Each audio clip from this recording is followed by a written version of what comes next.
después de semanas de reuniones y después de definir qué es lo que le puedo hacer, cuál sería el proyecto para la empresa y le paso un presupuesto, de pronto la empresa dice, bueno, no me interesa. Y yo hice todo un trabajo. ¿Cómo se ha solucionado en muchos casos?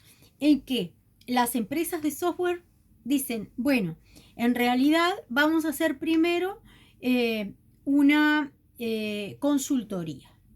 Vamos a hacer un diagnóstico de la empresa y vamos a aconsejar qué sería lo mejor. Si sería comprar un sistema enlatado y hacerle determinadas adecuaciones, si sería un desarrollo, o sea, y hacen esa consultoría y cobran esa consultoría. ¿Para qué? Para asegurarse que una vez que se hizo todo ese trabajo, no se pierda. Porque después reclamar judicialmente y probar todo eso, si yo no lo documenté, si no tengo actas de todas esas reuniones, voy a tener un problema. Si no hago la consultoría previa, muchas veces pasa también que hago la consultoría, la empresa toma conocimiento de lo que necesita y sale a buscar en el mercado otras posibilidades. Y termina haciendo el desarrollo o adquiriendo el desarrollo con una empresa diferente de la que le hizo la consultoría. Eso también pasa. Entonces, eso digamos como el riesgo de si yo tengo aspiraciones de hacer todo el desarrollo que puedo correr con la consultoría. En cuanto al desarrollo, bueno, ahí voy a tener que tener en cuenta una serie de parámetros. Y decíamos, bueno, el deber de consejo y el deber de información. Como elemento importante de... cuando hablo de el deber de información, de tener la información correcta, bueno, de cuántos usuarios se van a conectar, de cuál es la carga que va a tener esa red de procesamiento, todos los temas técnicos que ustedes evalúan.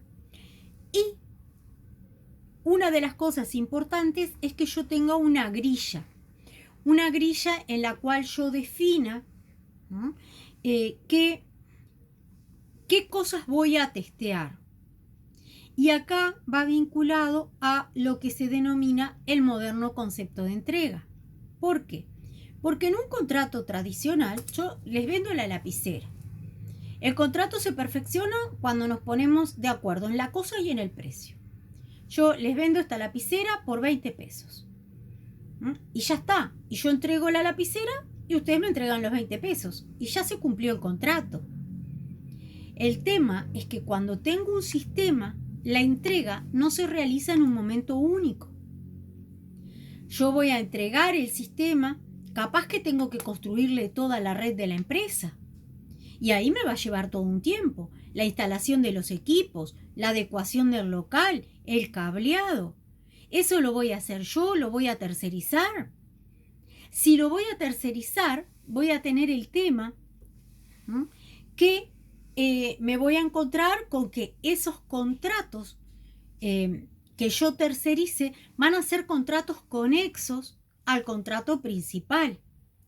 ¿Qué quiere decir? Se llaman contratos conexos o contratos coligados, porque del cumplimiento de ellos en tiempo y forma va a depender que yo también pueda cumplir ese contrato en tiempo y forma.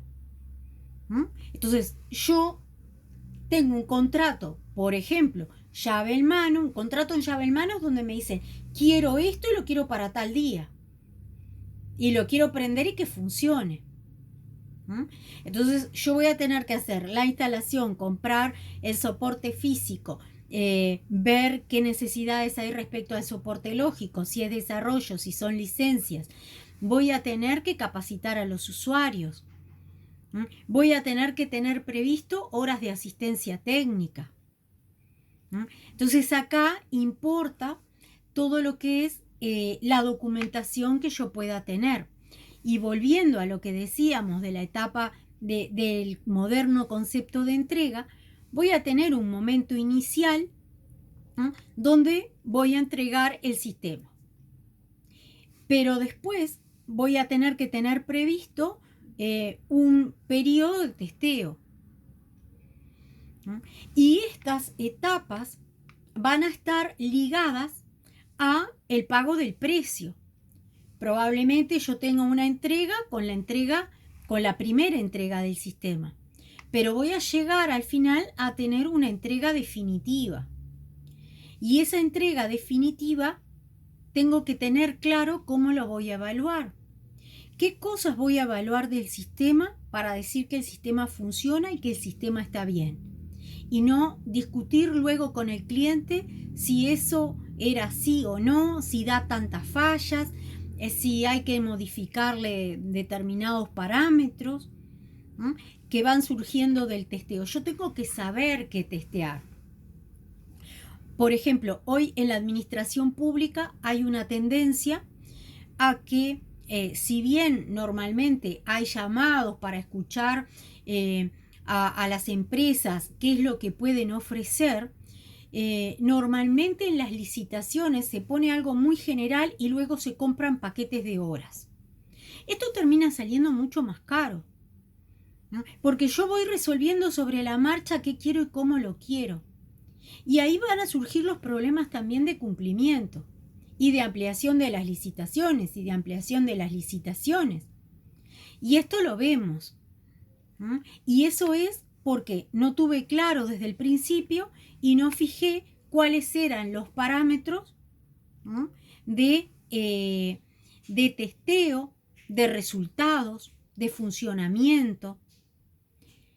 ¿Vamos bien hasta acá? Sí. ¿Preguntas?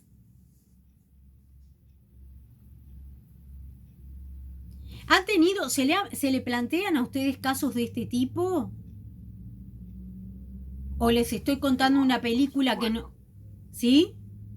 Sí, y más allá de todo un desafío definir exactamente qué es lo que se considera bien para probar cuando vas a testear, también está el tema de, en caso de haber atrasos o haber problemas, quién fue el que causó, porque normalmente es compartido, pero, ¿no? Entonces ahí hay toda una discusión y bien complicado, bien complicado. Sí, yo en algunos casos que me han llamado después que tienen un contrato muy básico, donde no tienen ninguna de las grillas que yo les estoy comentando y por lo tanto no tienen parámetros para definir, donde se culpan uno al otro, donde una empresa, bueno, le termina comprando un paquete de horas extra, pero que llega un momento que le dice, bueno, no, ya está, porque en realidad estamos 6 meses atrasados y no tengo funcionando o lo tengo funcionando en forma deficiente y ahí empiezan las culpas. No, pero en realidad esto me llevó más horas, en realidad esto no estaba definido, en realidad esto funciona bien, tú porque no lo testeaste a tiempo y empiezan todos esos desacuerdos que si yo lo pongo por escrito de entrada, soluciona un tema. Que bueno, que cuando yo lo entrego tienen tanto plazo para testearlo, que el testeo va a tener, se van a testear tales, tales, tales y tales puntos, cosas que después ir haciendo los check, esto funciona, esto no funciona, esto me da tantas fallas, esto. Y es la mejor forma, es más trabajo al inicio del contrato, pero me está ahorrando un montón de problemas. Entonces, muchas veces pasa que como abogada voy y les hago un diagnóstico y la única forma de saber el nivel de cumplimiento, el nivel de, de responsabilidades de cada una de las partes es haciendo una pericia que va a tener un costo importantísimo porque va a tener que evaluar el trabajo de uno, va a tener que evaluar las respuestas del otro, el testeo del otro, para saber en definitiva quién tiene responsabilidades.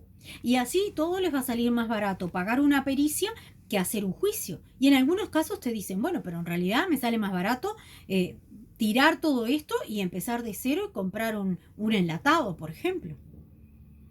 Ah, qué Entonces, horrible,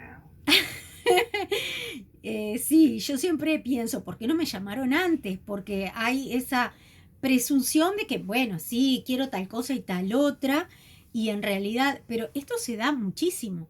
Se ha dado a nivel Sí, sí, público, sí. de empezar de cero con determinadas cosas, se ha dado a nivel privado, a nivel público se ha dado de tener que ampliar licitaciones.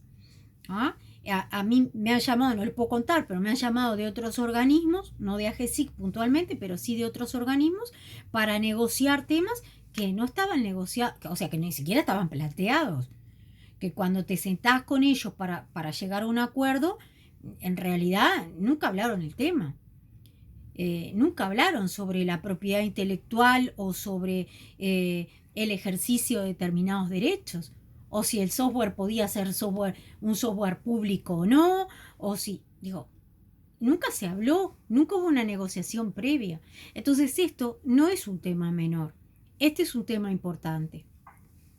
Sí, claro, si yo quiero salir, hay que salir con una licitación para en un mes y sí, compro un paquete de horas porque no me va a dar el tiempo para esto.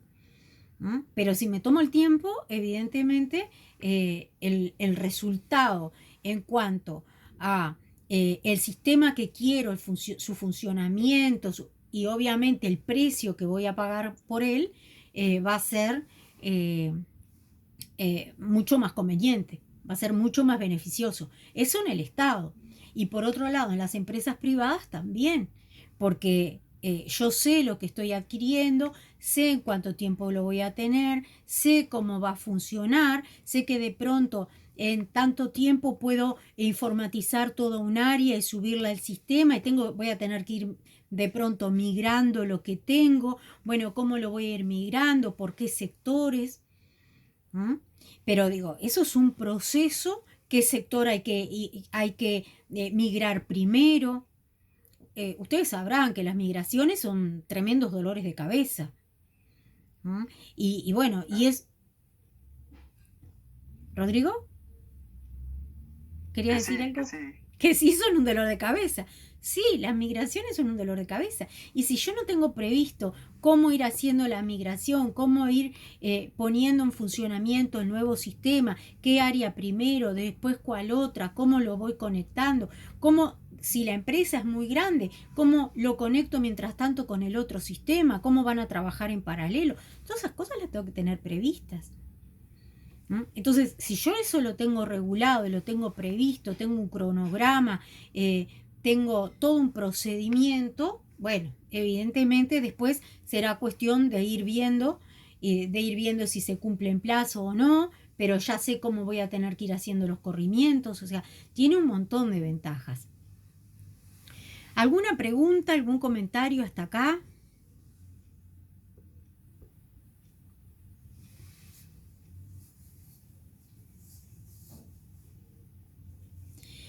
Bueno, sobre esta slide hablamos. El sistema informático abarca todas estas partes. Perdón, solo una cosa. Sí. A veces me da la sensación que la metodología de gestión de proyectos influye mucho en eso del contrato también. Si bien la metodología está como por debajo del contrato, el contrato es mucho más alto nivel. Digamos, cuando vos fijás un contrato con un alcance fijo, y esto es una opinión personal, Ujú. más tradicional, ahí ya es complicado porque a ninguna de las partes le permite la cintura de decir, de llegar a un acuerdo, o está bien o está mal, y en esa lucha de o está bien o está mal, si logró el alcance o no, muchas veces una de las partes, en mi experiencia, termina culpando a la otra, hasta si querés injustamente, porque es, a ver, yo quedé hacer esta funcionalidad exacta, todas estas cosas, y si no la entregué a mi cliente interno, o si no cerré, entonces tengo que culpar al proveedor que no las hizo. ¿Ah? A veces pasa eso muchas veces. Entonces, con las metodologías ágiles, de repente, como el alcance es abierto, y digamos, nosotros tenemos determinado dinero y hagamos lo mejor posible con el dinero y yo me focalizo en controlar y ayudar a que el equipo sea lo más productivo posible. Entonces, como el alcance está abierto, a veces ayuda más a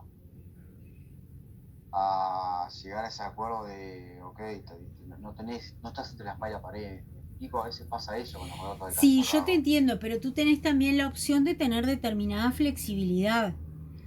Por ejemplo, en los plazos, tú puedes determinar que si te tienen que entregar algo en 6 meses y cuando lo testeas tiene determinado nivel de fallos, tú podés ampliar ese plazo. Es como, tú lo dijiste, esto pasa por un proyecto. En realidad, yo lo que voy a estar documentando en el contrato es el proyecto de desarrollo de ese sistema. Y yo en el proyecto tengo eventualidades. Y esas eventualidades Sí, las puedo prever. El problema es cuando yo arranco y muchas veces no sé ni lo que quiero. No sé, no tengo muy definido, no sé lo. es que mucho, o que en el medio del proyecto suceden cosas que hacen cambiar el alcance. Por ejemplo, un cambio normativo. Ujú. Eh, ¿En qué por sentido, por eso, ejemplo? bueno, te tiraste a hacer un desarrollo, no sé, de trámites en línea, poner, no sé, mil Sí. cosas, ¿tá? Y en el medio sucede un cambio normativo que impacta en lo que estás haciendo, que ya no tiene más sentido, o que tenés que ajustarlo. Entonces ahí entra toda una negociación que está bien, está previsto con el proveedor, cambiamos cosas por cosas, o aumentamos el presupuesto, o lo que sea, está. Pero nada, pero no deja de ser, a mi manera de ver en el mundo del software, no es lo mismo hacer un puente que vos tenés que diseñar todo el puente de punta a punta, no vas a ir haciendo metro a metro y con todo el puente, que hacer un software hoy en día que es muy dinámico. Entonces, a veces la rigidez del contrato de alcance, para mi manera de ver, termina generando más problemas. ¿No? Puede ser.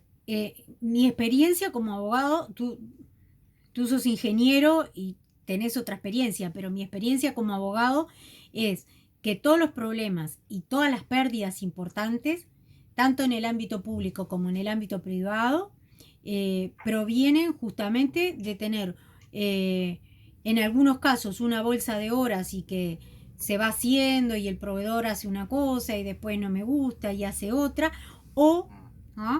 en el caso privado, por no tener definidas cuáles son las obligaciones, cuál es el alcance, cuáles son los testeos. Y ahí es donde termino perdiendo dinero y tiempo, porque de repente estuve 1 año y medio trabajando en un proyecto y tengo que empezar de cero.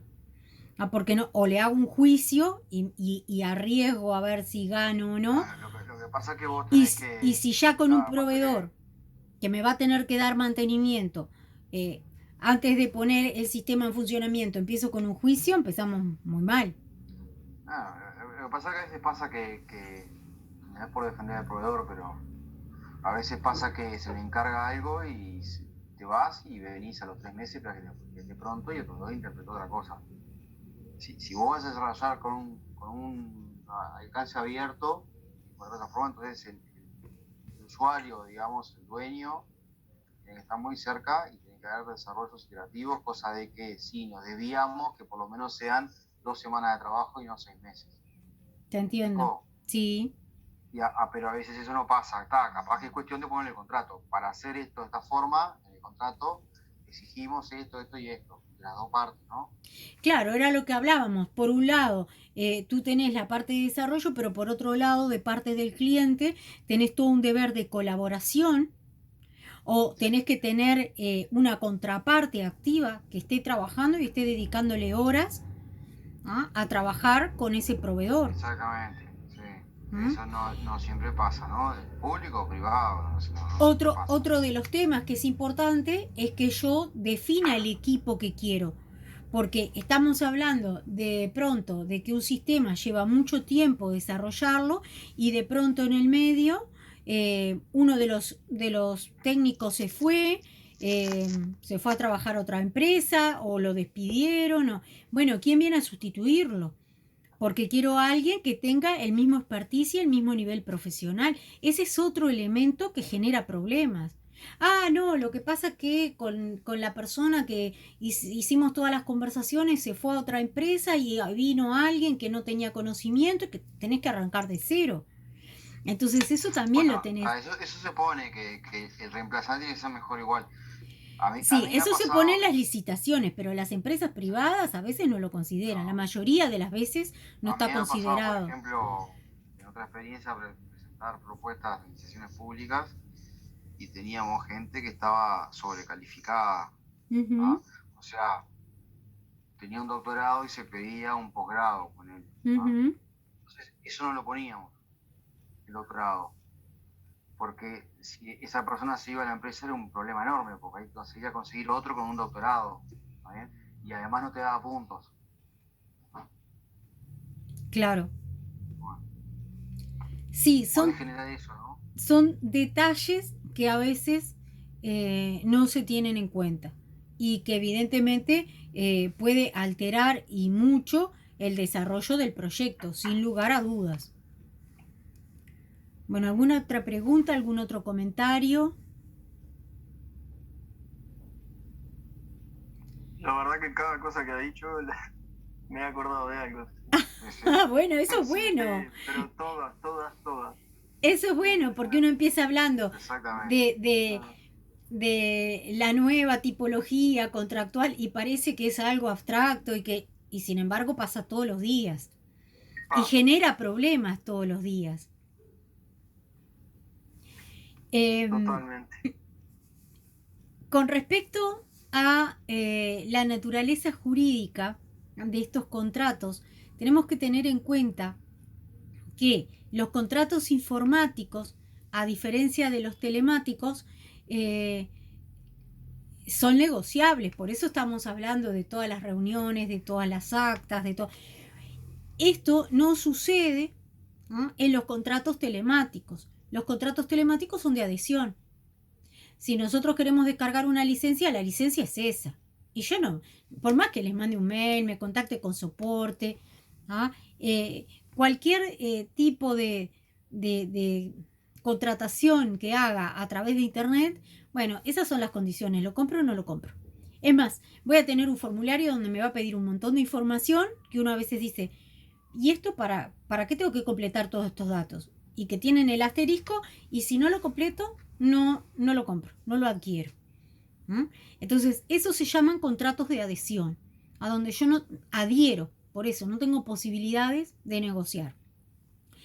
Acá va a haber cláusulas que pueden considerarse abusivas, se llaman cláusulas leoninas, que son cláusulas nulas, en definitiva, porque yo no tuve la oportunidad de decir que no, que son cláusulas que se van, obviamente las vamos a discutir en juicio, cláusulas limitativas de responsabilidad, cuando el proveedor no se hace responsable absolutamente de nada, que es muy común, es muy común.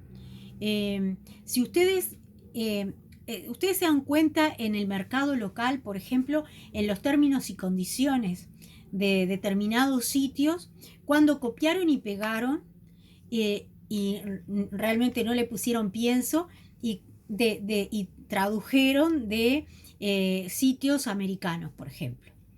También eso se ve mucho en los contratos informáticos, en los contratos de licencia, cuando hay una traducción de algo que bajaron de internet. Porque normalmente la exoneración de responsabilidades es tan absurda, donde no me hago cargo de nada. Entonces, dijimos en la definición, el contrato es un acuerdo de partes donde una parte se obliga con la otra, se dice que es inalarmático porque yo tengo determinadas obligaciones y el otro también tiene obligaciones. Entonces, eso es un aspecto que tenemos que tener en cuenta. Otra de las cláusulas abusivas son los pactos de garantía, que muchas veces hay, o la ley aplicable y jurisdicción competente, donde yo voy a tener que ir a litigar por contratar un hosting a jurisdicciones americanas. Entonces, son temas que realmente eh, son totalmente abusivos y que cuando hacemos este tipo ya sea de contratos de adhesión o ya sea términos y condiciones, tenemos que tener cuidado. ¿No? Tenemos que tener cuidado porque da una muy mala imagen asumir ese tipo de actitudes. Capaz que en otro tipo de sociedad, con otras características, esto es irrelevante, pero no en nuestro país. ¿No? O sea que eso es un tema a tenerlo en cuenta.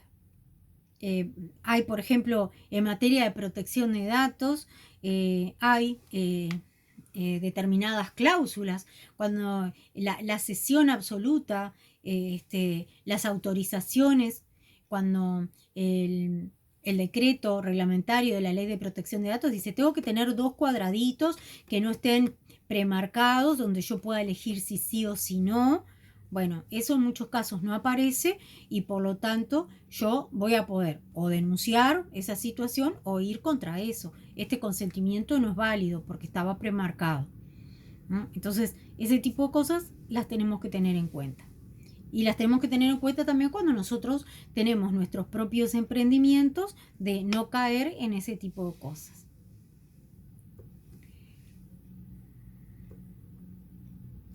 Bueno, esto es lo que habíamos hablado, los contratos informáticos por su objeto y por su forma, que les decía que por su forma se hablaba de electrónicos o telemáticos.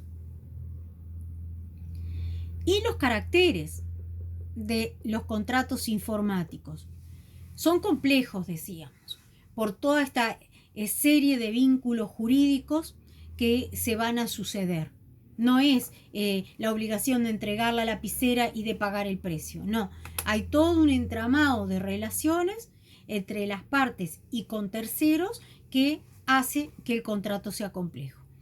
Son innominados. Innominados es porque no están previstos, no están tipificados en el Código Civil, como está la compraventa, como está el arrendamiento, como está la permuta. Son principales, o por lo menos la gran mayoría son principales, porque no dependen de otro contrato.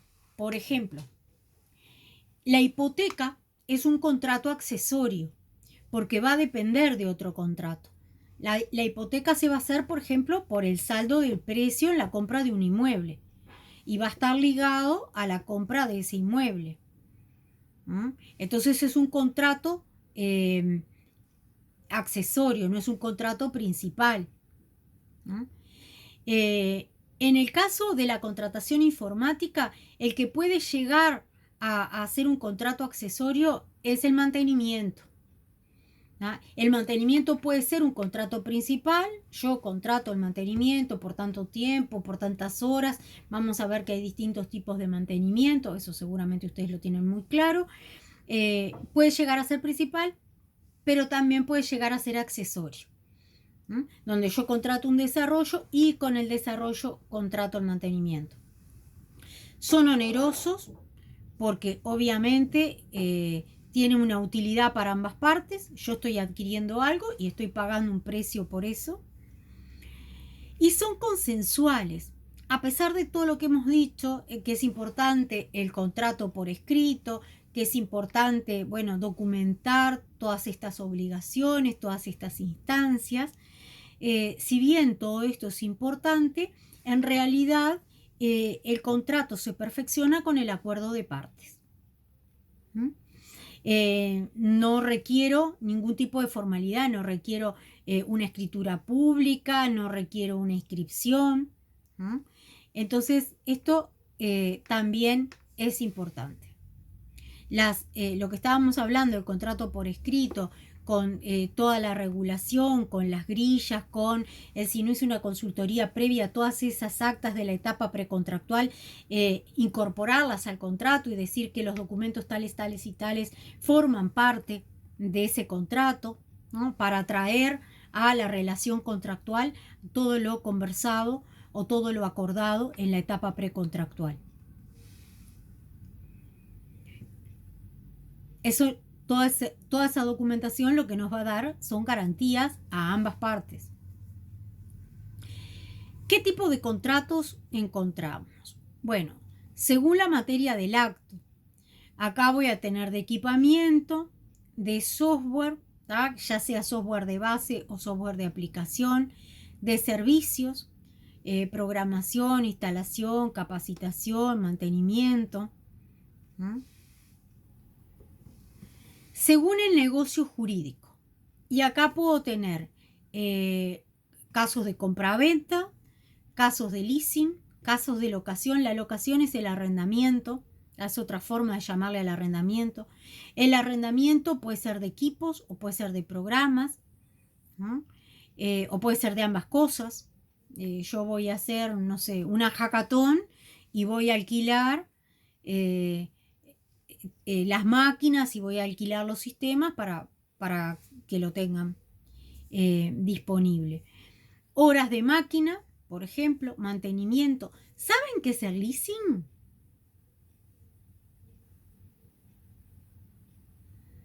Yo no. Y no preguntan. Es como cuando compras algo, no en cuota, como que alquilás algo y tenés derecho a casi que adquirirlo más adelante, ¿no? Sí, exacto, es eso. Es un arrendamiento con opción a compra. ¿Mm? Eso. Que se usa mucho por temas tributarios, ¿no? Porque el bien lo ingresa a mi patrimonio, ¿no? Y a su vez yo tengo un gasto que es el pago de esa cuota, ¿no? Pero el bien nunca ingresó a mi patrimonio, nunca va a ser, no es un activo, entonces se usa en determinado tipo de negocios, se usa de esa forma. Según el tipo de negocio también tengo prestaciones intelectuales, ¿no? Acá viene todo lo que es, asesoramiento en pliego de condiciones o realización de pliego de condiciones, las consultorías, formación del personal. Bueno, si tenemos obviamente un contrato llave en mano, también va a estar de por medio todo el tema de la transferencia de tecnología. En materia de transferencia de tecnología, tenemos que tener en cuenta que nuestro derecho está regulado en realidad por la ley de patentes. En el artículo 111 de la ley de patentes no es que regule o defina la transferencia de tecnología, sino lo que hace es crear un registro en el cual se establece que se van a inscribir los contratos de transferencia de tecnología. Entre otros, ¿no? No solamente los contratos de know-how, ya hayan secretos empresariales o no, y establece una serie de contratos que se van a inscribir. Yo, la verdad, que no se ha reglamentado ese registro ni el proceso de inscripción, y tampoco conozco que haya ningún caso de que se haya inscrito. Pero existe y bueno, y se establece de esa forma y exige el contrato o sea, para que surjan las obligaciones exige el registro del contrato, o sea que ahí sí tenemos una formalidad. Ese es un contrato en el cual tenemos una formalidad que es la registración. ¿Alguna pregunta?